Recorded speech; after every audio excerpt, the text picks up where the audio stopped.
Vomitings, కళ్ళు తిరగడము, గుండెల్లో మంట, ఇది యూజువల్గా ఫస్ట్ 3 monthsలో ప్రెగ్నెంట్ పేషెంట్స్ చెప్పేటువంటి కంప్లైంట్. దీంతో పాటు అంతే కామన్గా వైట్ డిశ్చార్జ్ అవుతుందని కూడా కంప్లైంట్ చేస్తారు. దీనివల్ల ఏమన్నా ప్రమాదమా లేదా అబార్షన్ ఛాన్సెస్ ఉన్నాయా అని కూడా భయపడుతూ ఉంటారు కదా.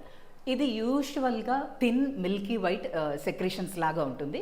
ఈస్ట్రోజన్ హార్మోన్ పెరగడం వల్ల వెజైనా అండ్ యూట్రస్కి బ్లడ్ సప్లై పెరగడం వల్ల ఇది మనం గమనిస్తూ ఉంటాం. స్మెల్ ఉండదు, అలాగే ఇచ్చింగ్ అనేది ఉండదు. దీనికి అసోసియేటెడ్ ఏదైనా బర్నింగ్ మిక్చుయేషన్ కానీ అలాంటివి ఏమీ ఉండవు. ఇది యూజువల్గా వెజైనాని క్లెన్స్ చేస్తుంది అండ్ దానిలో ఏదైనా డెడ్ సెల్స్ ఉంటే రిమూవ్ చేస్తుంది. ప్రొటెక్టివ్ బ్యారియర్ లాగా ఫామ్ అవుతుంది, అంటే బయట ఇన్ఫెక్షన్ బేబీకి వెళ్లకుండా కాపాడుతూ ఉంటుంది.